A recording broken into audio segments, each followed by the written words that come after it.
Bien, yo les ruego por favor que vayan conmigo a Romanos capítulo 8. Y aunque en esta mañana vamos a estar exponiendo los versículos 31 al 34, vamos a leer hasta el final del capítulo para que podamos tomar el contexto.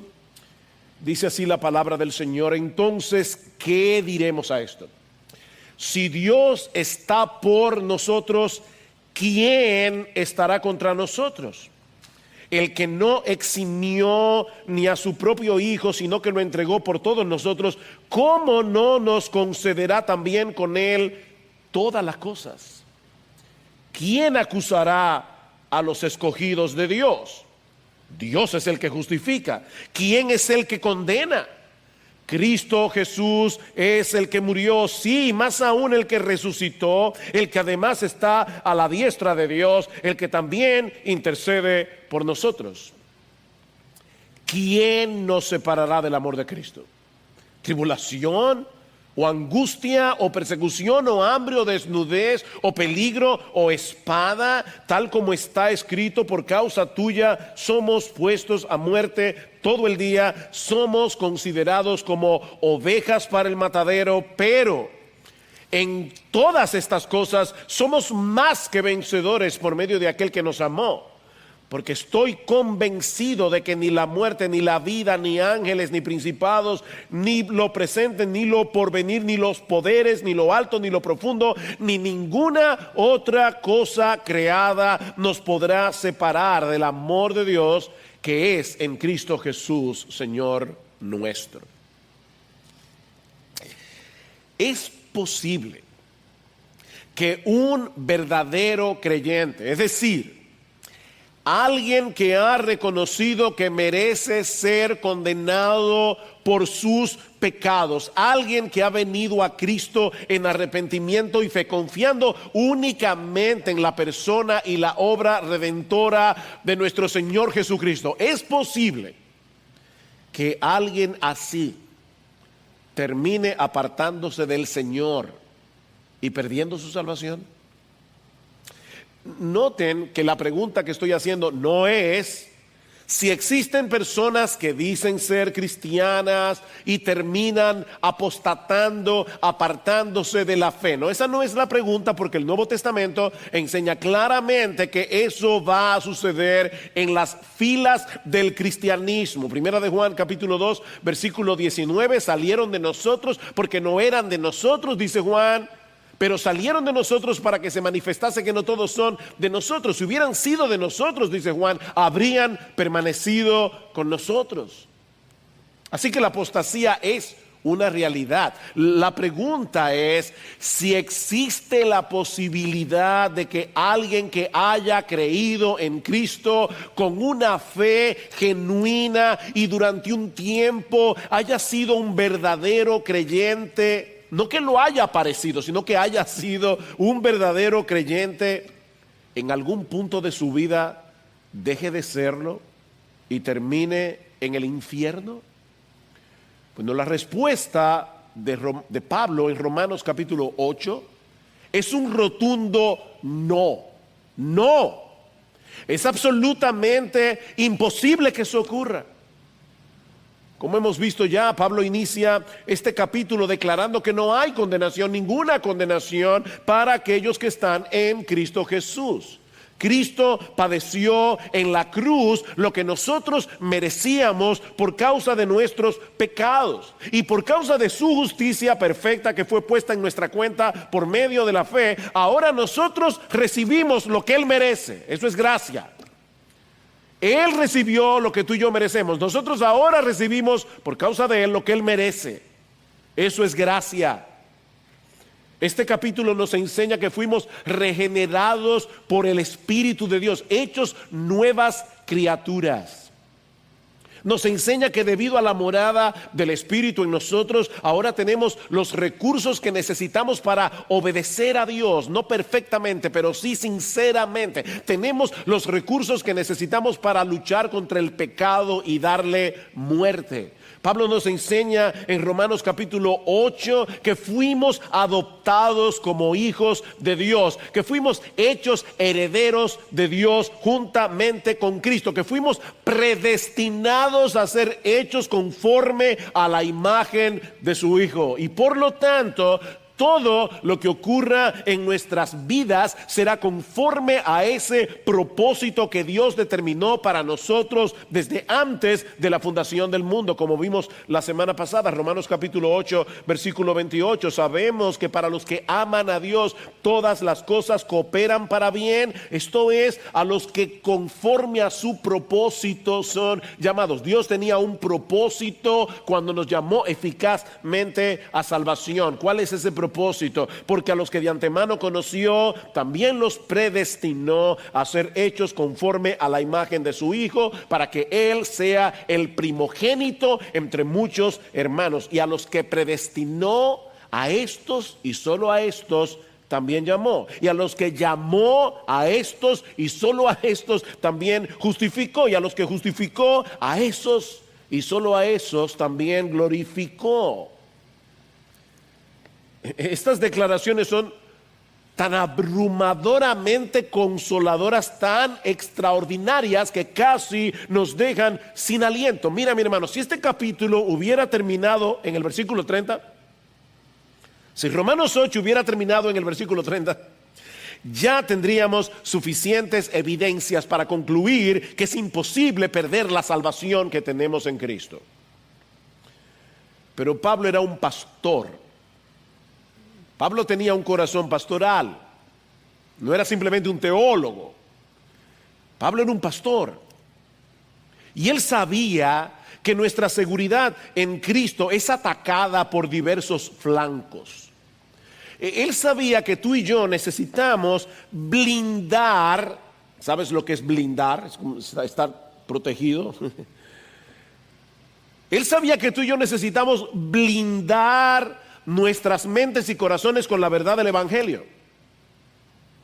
Y es por eso que bajo la inspiración del Espíritu, Pablo concluye este capítulo con una serie de preguntas que convergen en la misma conclusión.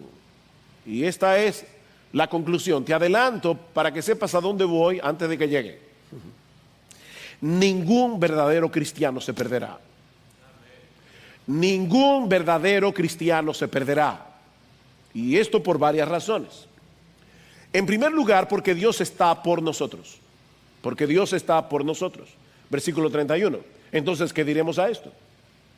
Si Dios está por nosotros, ¿quién estará contra nosotros? Y debo aclarar que en el texto griego en el que se escribió el Nuevo Testamento, este no es un sí condicional, sino la expresión de un hecho, la expresión de una realidad. Podemos traducirlo ya que Dios está por nosotros, entonces, ¿quién podrá oponerse exitosamente contra nosotros como para impedir que lleguemos a la gloria? Eso es lo que Pablo está diciendo aquí. Mira, mi hermano, créeme, yo hubiera podido dar una serie de mensajes solamente exponiendo esas 4 palabras: Dios está por nosotros. Dios está por nosotros. Eso es suficiente para proteger el corazón del cristiano de todo tipo de ansiedad.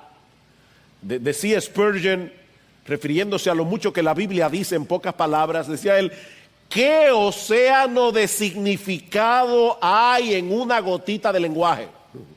¿Qué océano de significado hay en una gotita de lenguaje? Dios está por nosotros, el Dios soberano, el todopoderoso, el creador y sustentador de los cielos y de la tierra y de todas las cosas que en ellos hay, el Dios infinitamente santo y justo, el Dios inmutable, el Dios bondadoso, compasivo y fiel está por nosotros.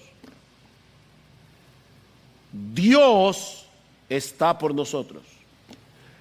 Mira, no hay nada más terrible que tener a ese Dios en contra nuestra. Dice la Biblia: horrenda cosa es caer en las manos del Dios vivo. Eso dice la Biblia en Hebreos, en el Nuevo Testamento, no en el Antiguo, en el Nuevo.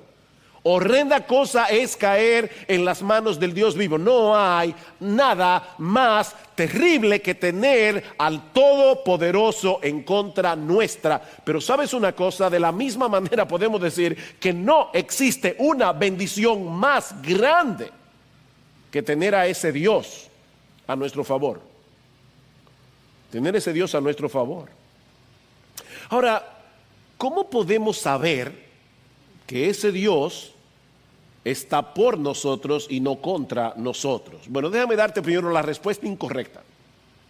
¿Han visto esos programas donde las personas responden mal y suenan ¡ca! Bueno, esta es una de esas respuestas. Respuesta incorrecta. Bueno, yo sé que Dios está conmigo porque todo me está saliendo bien. Yo sé que Dios está conmigo porque en este momento de mi vida no estoy enfrentando ningún inconveniente serio, porque la gente me ama, porque no estoy en problemas con nadie. No. Respuesta incorrecta. La razón por la que sabemos que Dios está a nuestro favor no tiene absolutamente nada que ver con nuestras circunstancias, tiene todo que ver con el Evangelio. Tiene todo que ver con el Evangelio. Recuerda una vez más Romanos capítulo 8 versículo 1. Ya no hay condenación para aquellos que están en Cristo Jesús. Ninguna condenación. Eso quiere decir que los creyentes no podemos interpretar ninguna de las cosas que ocurran en nuestras vidas, enfermedades, problemas económicos, problemas con otras personas. No podemos interpretar ninguno de esos inconvenientes como si Dios estuviera en contra nuestra. Dios disciplina a sus hijos para corregirlos cuando se extravían, porque Él es un padre responsable, dice en Hebreos capítulo 12. La disciplina de Dios es parte de su discipulado. Ambas palabras están relacionadas, disciplina y discipulado. Pero Él lo hace porque nos ama, no porque de repente nos haya retirado su favor y ahora esté derramando su ira contra nosotros. Así que mi hermano, mi hermana, no cometas el error de interpretar el amor de Dios a través de las circunstancias. Más bien debemos interpretar las circunstancias a la luz de Romanos 8:31. Es al revés. Los cristianos vamos a encontrar mucha oposición. El texto dice, ¿quién contra nosotros? Y alguien puede estar pensando, bueno, hay mucha gente contra mí. Ese no es el punto. Si los cristianos vamos a enfrentar mucha oposición, eso lo dice la Biblia. Romanos 8:35. ¿Quién nos separará del amor de Cristo? ¿Tribulación o angustia o persecución o hambre o desnudez o peligro o espada? ¿Quién causa todo eso? Otras personas que se oponen contra nosotros. Y en el versículo 36 dice, por causa tuya somos puestos a muerte todo el día, somos contados como ovejas para el matadero. Los cristianos vamos a encontrar mucha oposición, pero lo que Pablo está diciendo aquí es que nadie va a poder impedir que Dios lleve a cabo su propósito de hacernos como Cristo y llevarnos a la gloria. Nadie va a poder hacer eso. Mira, el mal que otros intentan hacernos, según Romanos 8:28, Dios los torna para bien. Dios convierte los venenos en medicinas. Dios convierte el veneno en medicina. Dios convierte el mal en bien. Aun cuando es el mismo diablo el que lo hace. Y lo vemos en 2 Corintios capítulo 12. Pablo dice que él tenía un mensajero de Satanás que lo estaba abofeteando. ¿Y qué hacía? ¿Qué producía eso en Pablo? Humildad. Dice para que las revelaciones no me exaltasen desmedidamente. Dios permitió eso. Dios obró a través de un mensajero de Satanás para hacerle bien a Pablo. Si Dios es por nosotros, ¿quién contra nosotros? Ahora, Pablo quiere que veamos esta misma verdad desde otra perspectiva. Otra vez, si Pablo hubiera terminado en el versículo 31, bien ya. Si Dios es por nosotros, ¿quién contra nosotros? No hay nada más que decir, cerremos la Biblia y vámonos para casa. Pero Pablo no terminó ahí, él quiere seguir pastoreando nuestro corazón. Y ahora nos dice en segundo lugar, segundo argumento de Pablo, si Él entregó a su Hijo por todos nosotros, ¿va a negarnos ahora cosas más pequeñas? Versículo 32. El que no eximió ni a su propio Hijo, o sea, el que no retuvo tuvo ni a su propio Hijo, sino que lo entregó por todos nosotros, ¿cómo no nos concederá también con Él todas las cosas? Y una vez más, Pablo quiere ayudarnos aquí a aplicar la lógica de la fe, o como alguien ha llamado a este texto, la sólida lógica del cielo. Mira, en todo el universo no hay nadie más amado, más valioso, más excelso para Dios que su propio Hijo. Él es el unigénito del Padre. Y sin embargo, aún así lo entregó, para que pecadores culpables, como tú y como yo, podamos ser reconciliados con Él. Esa es la prueba más contundente de que Dios está por nosotros. Él entregó a su Hijo. Y es interesante notar que Pablo está usando aquí la misma palabra que se usa en los evangelios para decir que Judas entregó al Señor, que los sacerdotes entregaron al Señor, que Pilato entregó al Señor a la muerte. La misma palabra, porque en última instancia fue Dios quien lo entregó. Fue Dios quien lo entregó. Sí, ellos fueron responsables por la muerte de Cristo, pero sin saberlo estaban cumpliendo el perfecto plan de Dios. ¿Recuerdan Hechos 4 cuando la iglesia está orando y dice: Señor, se unieron en esta ciudad Pilato, los sacerdotes, el pueblo de Israel, los gentiles contra tu santo Hijo Jesús? ¿Para qué? Para hacer cuanto tu mano y tu consejo habían antes determinado que sucediera. Fue Dios que entregó a Jesús. Y es muy probable que Pablo esté aludiendo aquí a la historia de Génesis 22, cuando Dios le pidió a Abraham que sacrificara a Isaac, porque el lenguaje es muy parecido. Dios le dice a Abraham: Abraham, toma ahora tu hijo, tu único, a quien amas, Isaac. Es como para hacerlo bien fuerte, ¿verdad? Tu hijo, tu único, a quien amas, a Isaac, y ve a la tierra de Moriah y ofrécelo allí en holocausto sobre uno de los montes que yo te diré. Abraham amaba a Isaac. Ese era el hijo de su vejez. Ese era el hijo de la promesa. No tenía ningún sentido que Dios le pidiera algo así. ¿Cómo es posible que Dios le prometiera a Abraham una gran descendencia, le da un hijo a los 100 años y ahora le dice que lo mate? Eso no tiene sentido.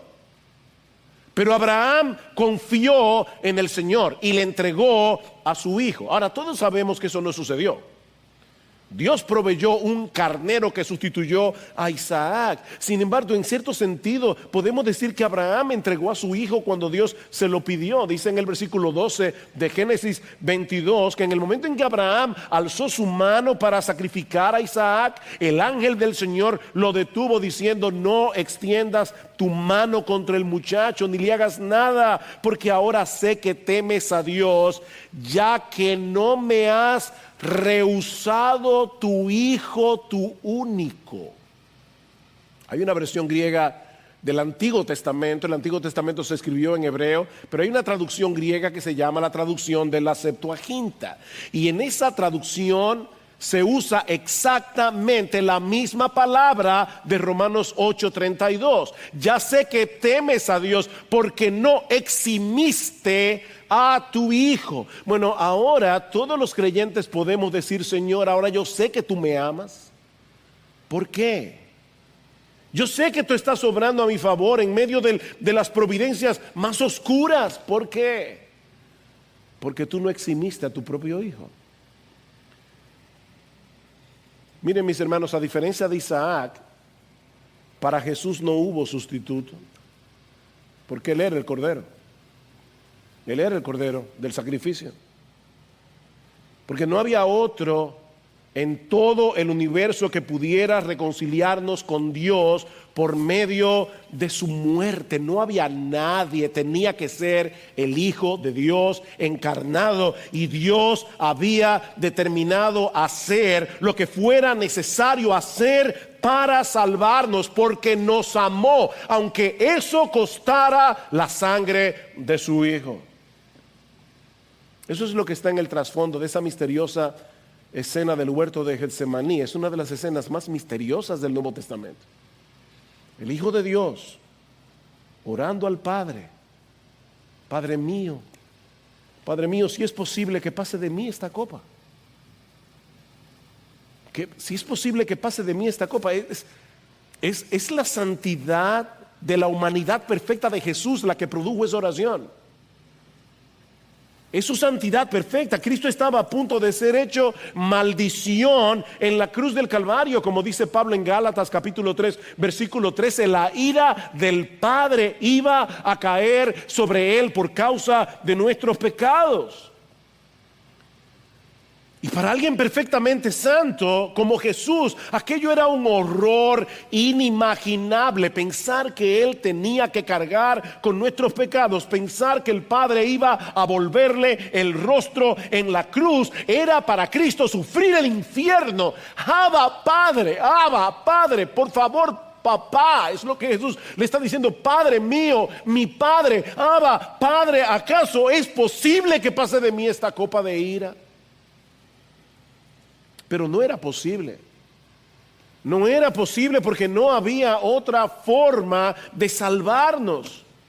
Alguien de valor infinito, alguien sin pecado, tenía que sustituirnos en la cruz, tenía que morir en nuestro lugar para pagar nuestras deudas con la justicia de Dios. Y solo el Hijo de Dios encarnado cumple esos requisitos.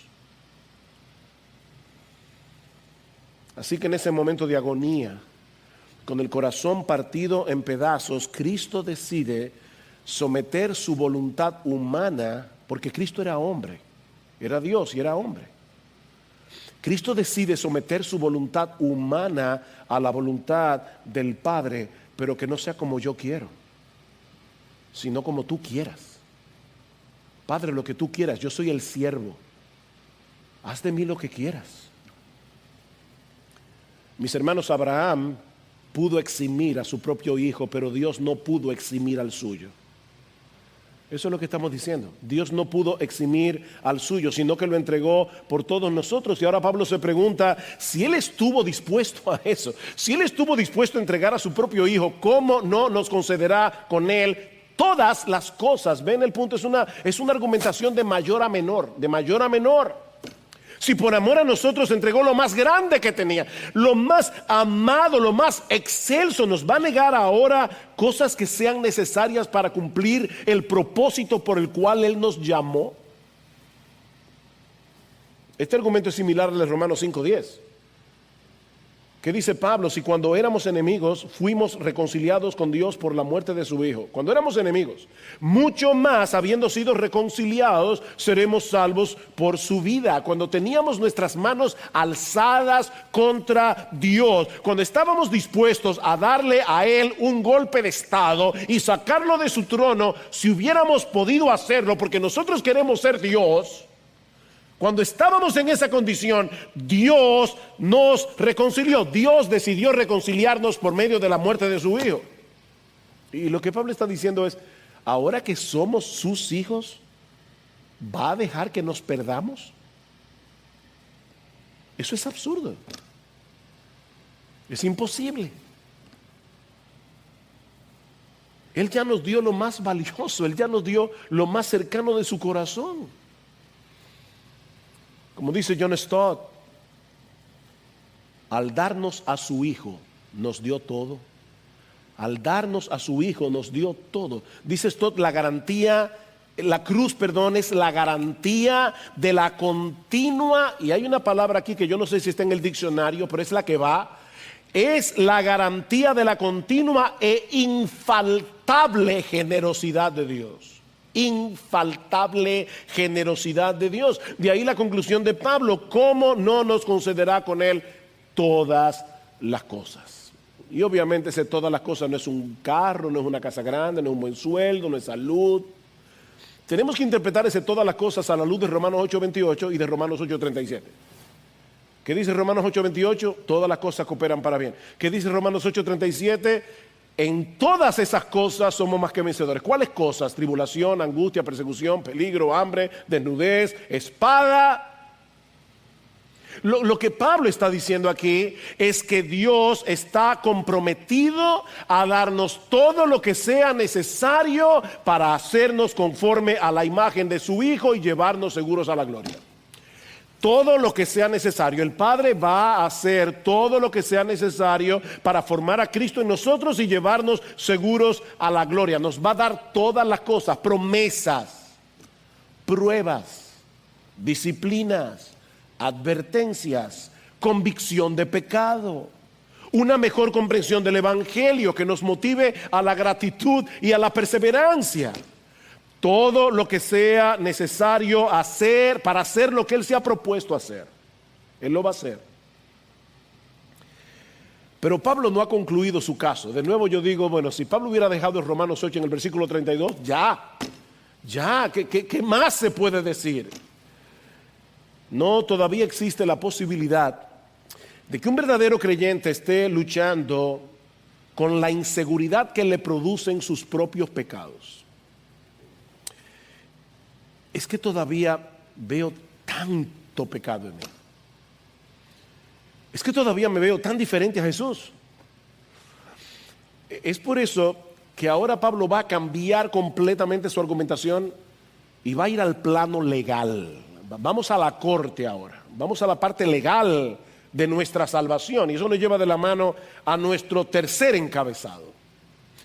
Nadie puede acusar a los creyentes frente al tribunal de Dios como para lograr que su salvación les sea quitada, que nuestra salvación no sea quitada. Nadie puede hacer eso. Versículo 33.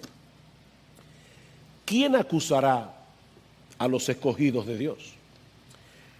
Dios es el que justifica. Dios es el que justifica. Miren, los creyentes vamos a ser acusados de muchas cosas a lo largo de nuestra vida. Mateo 5:11, bienaventurados sois cuando por mi causa os vituperen y os persigan y digan toda clase de mal contra vosotros mintiendo. Bienaventurados sois. El mismo diablo nos acusa delante de Dios. Eso lo vemos en Job capítulo 1 versículo 9. Al diablo se le llama en Apocalipsis capítulo 12 versículo 10 el acusador de los hermanos. Su trabajo es tentar y acusar día y noche. Ese es su trabajo. Pero ninguna acusación podrá prevalecer contra nosotros por la sencilla razón, escucha esto mi hermano, por la sencilla razón de que fue el juez supremo que preside el más alto tribunal del universo el que nos escogió y nos justificó. El juez supremo. Ese es el énfasis de Pablo. ¿Quién acusará a los escogidos de Dios? Dios es el que justifica. ¿Vieron cómo Pablo repite 2 veces la palabra Dios? Dios nos escogió. No fuimos nosotros que lo escogimos a Él. No. Yo lo escogí a Él porque Él me escogió primero. Porque Él me escogió para que yo lo escogiera. La elección de Dios es anterior a la mía. Yo no sé todavía cómo hay personas que pueden negar esa doctrina cuando está tan claro en Romanos capítulo 8. Dios nos escogió, pero fue ese mismo Dios que nos justificó. ¿Alguien puede presentar alguna acusación contra nosotros que lleve a Dios a reconsiderar el veredicto? Esa es la pregunta de Pablo. Ustedes han visto esas películas donde la trama gira en torno a un juicio y de repente aparece alguien con una prueba que no habían visto, una prueba contundente en contra del acusado y el caso se resuelve en contra de él? Bueno, lo que Pablo está diciendo es que es imposible que eso ocurra en el tribunal de Dios. Es imposible que alguien venga con una prueba en contra nuestra que Dios pasó por alto. No. Dios nos escogió, dice en Efesios 1,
Desde antes de la fundación del mundo, conociendo de antemano hasta el más mínimo detalle de nuestra vida. Dios no sufre decepciones con sus hijos. Nosotros sufrimos decepciones con nuestros hijos, Dios no. Porque Él nos conoce, Él no nos conocía desde siempre. Nos conocía cuando nos escogió y aún así nos escogió. Como dice Martin Lloyd-Jones, ¿quién podrá pasar adelante para acusar con éxito a un miembro escogido de la propia familia del juez y que ya ha sido exonerado según el estándar legal más estricto del universo? Ya fue exonerado, sin culpa, no hay condenación. Y es extremadamente importante esa última declaración de Lloyd-Jones aquí, porque no fue que Dios decidió hacerse de la vista gorda, como decimos, ¿verdad?, con respecto a nuestros pecados. No, es que Cristo ya pagó por cada uno de ellos en la cruz, y es porque su justicia perfecta ya fue puesta en nuestra cuenta por medio de la fe. Es por eso que ya no hay condenación para aquellos que estamos en Cristo Jesús. Nuestra vida está escondida en Cristo Jesús, como dice Romanos 8:1, porque no hay un solo mandamiento de la ley de Dios, uno solo, por más pequeño, que Cristo no lo haya guardado en nuestro lugar. Él vivió perfectamente en nuestro lugar, y su obediencia perfecta, ahora Dios la ve como si fuera mi obediencia. Pero no solamente eso, no hay ningún pecado que yo haya cometido, que esté cometiendo, que vaya a cometer, por el cual Jesús no haya muerto en la cruz. Un solo pecado. Mira, mi hermano, pensar que un verdadero creyente puede llegar a perder su salvación después de haber sido justificado en Cristo es decir por implicación que la justicia de Cristo no era perfecta. Porque es esa justicia la que salva al creyente, no la nuestra. Es la justicia de Él. De lo contrario, la salvación fuera por obras. Y me duele el corazón pensar que hay tantos creyentes que por una mala instrucción o por cualquier razón, de verdad en el fondo del corazón están creyendo sin saber lo que la salvación es por obras. Es como que yo entro por ella por medio de la fe, pero luego tengo que preservarla por medio de mis obras. Entonces, al final de cuentas, la salvación no es por la justicia de Cristo, es por la mía. Pero mis hermanos, eso no es lo que enseña el Nuevo Testamento. Al que no conoció pecado, según a los Corintios 5:21, al que no conoció pecado, a Jesús, por nosotros, para nuestra bendición, por nosotros lo hizo pecado. Dios lo hizo pecado para que nosotros fuésemos hechos, escuche esta frase, justicia de Dios. Justicia de Dios en Él. Para yo salvarme, yo necesito una justicia igualita a la de Dios. Y la única manera de obtener esa justicia es si Dios me la regala. Y eso es precisamente lo que el Evangelio enseña. Dios nos da esa justicia de Jesús por medio de la fe. Dios nos revistió, nos quitó nuestra ropa fea, sucia de pecado, la echó en el fondo del mar y nos revistió de la propia justicia de Él en Cristo por medio de la fe. Y es esa justicia la que cuenta en su tribunal. Por eso alguien decía, y esto me encantó, alguien decía que Romanos 8:33 es la cura de Dios contra los efectos paralizantes y aplastantes del hipercriticismo. Romanos 8:33 es la cura de Dios contra los efectos paralizantes y aplastantes del hipercriticismo. Lamentablemente muchos cristianos se han criado en hogares donde solo escuchaban críticas y nunca o casi nunca una palabra de estímulo, una palabra de alabanza. Bueno, mi hermano, si ese es tu caso, si tú eres creyente y este es tu caso, mira, decide dejar ese pasado atrás. Deja ese pasado atrás, a la luz de la enseñanza de este texto. Porque lo que Pablo está diciendo aquí es que el juez del universo, que es perfecto, él sí es perfecto, dictaminó en su tribunal que ninguna acusación pueda prevalecer contra ti. Todos los cargos que había en tu contra fueron retirados para siempre en la Suprema Corte del cielo.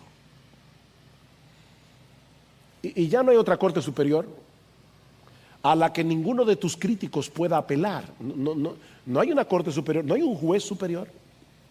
Así que mi hermano y mi hermana, aprende a vivir en esta nueva libertad. Como decía alguien, respire este aire fresco.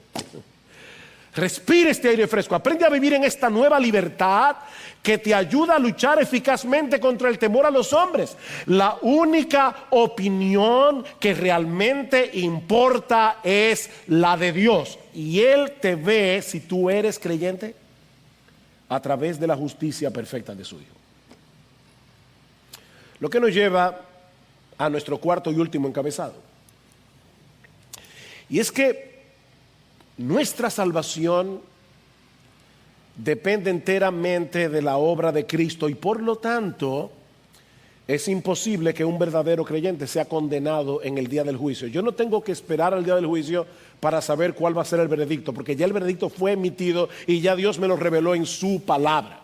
No tenemos que esperar hasta el día del juicio. La Iglesia Católica cree que debemos esperar hasta el día del juicio porque nadie puede estar seguro de eso. Bueno, Pablo dice, nosotros podemos estar seguros de eso. Versículo 34.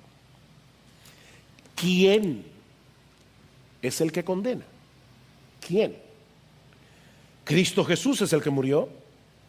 Sí, más aún el que resucitó. El que además está a la diestra de Dios. El que también intercede por nosotros. Hay al menos 4 aspectos de la obra redentora de Cristo que Pablo enumera en este pasaje y que asegura la salvación de todos los que creen en Él. Justificados pues por la fe. ¿Tú creíste en Cristo? Bueno, eso es para ti. En primer lugar, Cristo Jesús es el que murió. Cristo Jesús es el que murió. Miren, déjenme decirles algo importante. No todas las acusaciones que el diablo levanta contra nosotros son falsas. Tú lo sabes, ¿verdad? Ni las que se levantan en nuestra propia conciencia.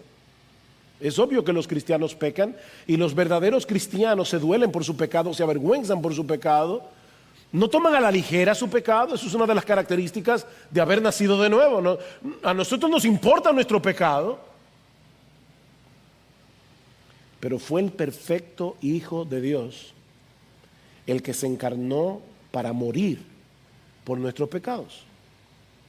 Cuando Cristo clamó en la cruz, consumado es, estaba declarando que la deuda de los suyos había quedado cancelada. Consumado es. Él murió en la cruz por todos nuestros pecados, pasados, presentes, futuros. De hecho, cuando Cristo murió en la cruz, todos nuestros pecados eran futuros y Él murió por todos, evidentemente. La pregunta de Pablo es, ¿quién entonces te condenará? ¿Quién te condenará? Ya Cristo pagó por ti. ¿Quién te condenará? Pero Cristo no solo murió, sino que también resucitó, dice Pablo. Murió, resucitó, y su resurrección fue la declaración del Padre de que el sacrificio de su Hijo había había satisfecho plenamente la justicia de Dios en lo que respecta a nuestros pecados. En otras palabras, la resurrección fue el consumado es del Padre. Cristo declaró en la cruz, consumado es. Cuando el Padre nos resucitó, el Padre estaba diciendo, sí, consumado es, se acabó, la deuda fue cancelada. Dice en Romanos capítulo 4, versículo 25, Cristo fue entregado por causa de nuestras transgresiones y fue resucitado para nuestra justificación. ¿Ven la conexión? Él fue resucitado para nuestra justificación. Pero Cristo no solo murió y resucitó, sino que también ascendió a los cielos, donde está sentado a la diestra del Padre, dice Pablo en el versículo 34. Y Pablo está citando aquí el Salmo 110.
Evidentemente, dice el Señor a mi Señor, siéntate a mi diestra hasta que ponga a tus enemigos por estrado de tus pies. Ven, siéntate a mi diestra. Esta es una figura que señala de otra manera que el sacrificio de Cristo en la cruz fue la solución definitiva al problema del pecado y que Él venció en la cruz a todos los poderes que puedan oponerse al cumplimiento del plan de Dios.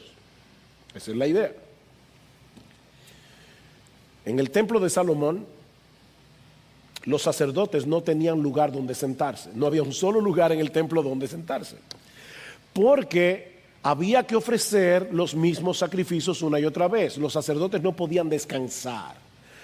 Pero todos esos corderos que fueron sacrificados en el antiguo pacto no eran más que una sombra del verdadero y perfecto sacrificio del Cordero de Dios que quita el pecado del mundo, ofrecido una sola vez y para siempre, como dice el autor de la carta a los Hebreos, capítulo 10 de Hebreos, dice: y ciertamente, escuchen, todo sacerdote está de pie, no sentado, día tras día, ministrando y ofreciendo muchas veces los mismos sacrificios que nunca pueden quitar los pecados. Pero Él, Cristo, habiendo ofrecido un solo sacrificio por los pecados para siempre, se sentó. Él ya no está de pie. Es una figura obviamente, pero la idea es ya terminó. Se sentó a la diestra de Dios, esperando de ahí en adelante hasta que sus enemigos sean puestos por estrado de sus pies.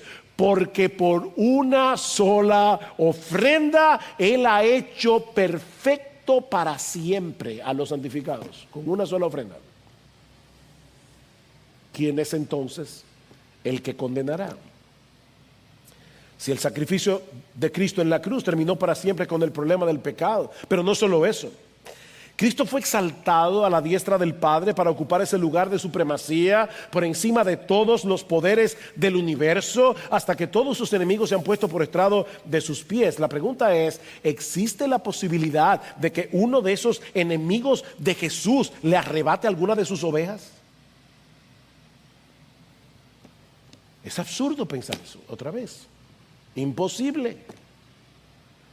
Mis ovejas oyen mi voz, dice el Señor, y yo las conozco y me siguen, y yo les doy vida eterna y jamás perecerán. Juan capítulo 10, versículo 27. Nadie las arrebatará de mi mano. Nadie las arrebatará de mi mano. No hay poder que pueda arrebatar a una oveja de Cristo de su mano. Mi Padre que me las dio es mayor que todos y nadie las puede arrebatar de la mano de mi Padre. Decir que un creyente verdadero se puede perder es decir que hay un poder más poderoso que el de Jesús y el de Dios el Padre. Pero no solo eso. Cristo murió, resucitó, ascendió a los cielos y ahora está intercediendo intercediendo por cada uno de los suyos. Versículo 34, ¿quién es el que condena? Cristo Jesús es el que murió, sí, más aún el que resucitó, el que además está a la diestra de Dios, el que también intercede por nosotros. Cuando surgen acusaciones en contra nuestra, allí está Jesús delante del Padre para mostrar las marcas de su sacrificio perfecto. Apocalipsis 12:10, el diablo nos acusa día y noche. Ahí está Jesús. Yo pagué por eso. Sí, es verdad, Él hizo eso, pero yo pagué por eso. Yo pagué por eso. Primera de Juan capítulo 2, hijitos míos, os escribo estas cosas para que no pequéis, no para que digan, bueno, ya yo soy salvo, no hay problema. No. Os escribo estas cosas para que no pequéis, no pequéis. Pero si alguno peca, abogado tenemos para con el Padre. ¿Sabes a quién? A Jesucristo el justo. Ese es nuestro abogado. O como dice en Hebreos capítulo 7 versículo 25, Cristo es poderoso para salvar para siempre. Él no salva por 10 años, Él no salva por 15 años, Él salva para siempre. ¿Por qué? A los que por medio de Él se acercan a Dios, puesto que vive perpetuamente para interceder por ellos. Vive perpetuamente para interceder por ellos. ¿Recuerdan la oración de Jesús en Juan capítulo 17? Padre, yo quiero que los que me has dado, los que tú me diste, estén también conmigo donde yo estoy, para que vean mi gloria, la gloria que me has dado, porque me has amado desde antes de la fundación del mundo. Bueno, lo que estamos diciendo es que Jesucristo seguirá intercediendo por cada uno de los suyos hasta que la oración de Juan 17:24 obtenga su cumplimiento. Los creyentes están seguros en las manos de Dios, completamente seguros. La salvación de un verdadero creyente jamás se puede perder. Hay al menos dos cosas que quiero dejar en tu mente antes de concluir este mensaje. La primera es que Pablo escribió estas palabras bajo la inspiración del Espíritu Santo para traer seguridad a los creyentes en el contexto de las aflicciones que debemos enfrentar en este mundo caído. Por eso, de verdad, pienso cómo Dios orquestó las cosas para que hoy, en medio de esta pandemia, estemos predicando de Romanos 8. Yo le doy gracias al Señor de poder estar exponiendo a la iglesia Romanos capítulo 8. En este contexto donde hay tanta incertidumbre en el mundo, nosotros tenemos seguridad.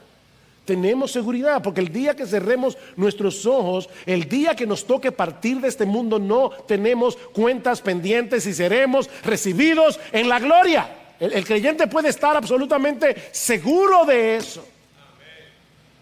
Absolutamente seguro de eso. Más aún, Dios no nos ha prometido una vida sin problemas, Dios no nos ha prometido una vida cómoda. Pero Él sí ha prometido guardarnos en medio de la aflicción. Él sí ha prometido eso. Y usar esa misma aflicción para llevar a cabo su propósito de hacernos como Jesús. Hay un propósito en la aflicción. Nosotros sufrimos con un propósito. Sabemos que ese sufrimiento es breve. Esta breve tribulación momentánea, dice Pablo. Y ustedes saben que Pablo era doctor en sufrimiento. Y él dice, esta leve tribulación momentánea produce en nosotros un cada vez más excelente y eterno peso de gloria. Nuestras aflicciones no son sin propósito. Dios está haciendo algo, es una aflicción pasajera. Y es como yo le decía a mi esposa ayer, cuando nosotros estemos en la gloria y miremos hacia atrás, veremos esta vida como un pensamiento fugaz, como algo que se fue en un instante. Así que mi hermano, en estos días de pandemia, confórtate con ese pensamiento. Este sufrimiento es breve. Este sufrimiento tiene un propósito. Dios te está moldeando conforme a la imagen de su Hijo. Pero por otro lado, este pasaje también nos enseña con toda claridad que no hay salvación fuera de Cristo. No hay salvación fuera de Cristo. Mira, mi amigo, si no es Dios el que te justifica, si no es Dios el que te declara sin culpa, si no es Dios el que está por ti No importa cuánto trates de justificarte en el tribunal de tu propia conciencia, solo encontrarás condenación en el tribunal de Dios. No hay salvación fuera de Cristo. Es Cristo el que murió, es Cristo el que resucitó, es Cristo el que está a la diestra de Dios. La salvación es en Cristo y solo en Cristo. No hay salvación fuera de Él. Yo soy el camino y la verdad y la vida. Nadie viene al Padre sino por mí. Y esa salvación está disponible. Mi amigo, esa salvación está disponible para todos aquellos que reconozcan su pecado. Para todos aquellos que reconozcan, sí, yo sé que Dios es justo y que yo merezco el infierno. Si tú no reconoces eso, la salvación no es para ti. La salvación es para los pecadores. Yo no he venido a llamar a justos, sino a pecadores al arrepentimiento. Oh, mi amigo, todavía hay tiempo para que vengas a Cristo en arrepentimiento y fe. Todavía hay tiempo. Todavía las puertas de la salvación están abiertas de par en par para aquellos que vengan a Cristo en arrepentimiento y fe. No dilates más. Ven a Cristo hoy, porque Él ha prometido en su palabra que Él no va a echar a nadie fuera que venga a Él. Ven a Cristo, porque en ningún otro hay salvación. En ningún otro hay salvación, porque no hay otro nombre bajo el cielo dado a los hombres en el cual podamos ser salvos, excepto en el nombre de Jesús.